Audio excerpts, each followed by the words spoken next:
Chicken leg পিসগুলোকে একটু ভাজা করে নেবো, হালকা একটু ফ্রাই করে আগে রেখে দিচ্ছি। আর একবার আমি ভেজে নেবো এর মধ্যে, তেলের মধ্যে দিয়ে তুলে নেবো ওটাকে। চিকেন রাত্রি এগুলো এগুলোকে ভাজা করে লেগ পিসগুলোকে আমি আগে হালকা একটু ফ্রাই করে রেখে দিয়েছিলাম। এবার একটু তেলটা গরম হয়ে যেমন ভেজে নিচ্ছি এটাকে। চিকেনটা আমি আদা রসুন কাঁচা লঙ্কা লেবুর রস মাখিয়ে রেখে দিয়েছি। এবার আমি তুলে নিচ্ছি, এটা হয়ে গেছে আমার ভাজাটা।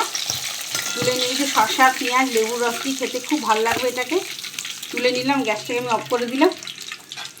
এর মধ্যে হালকা একটু লেবুর রস দিয়ে দেবো, হালকা একটু লেবুর রস দিয়ে দেবো এর মধ্যে, খেতে খুব ভালো লাগবে। একটু শসা পেঁয়াজ দিয়ে লঙ্কা দিয়ে কাঁচা লঙ্কা দিয়ে দিলাম। আপনারা সস খেলে সসও দিতে পারেন, আমি শুধু লেবু রস দিয়ে আবার একটু লেবু রেখেও দিচ্ছি পাশে কাঁচা লঙ্কা দিয়ে।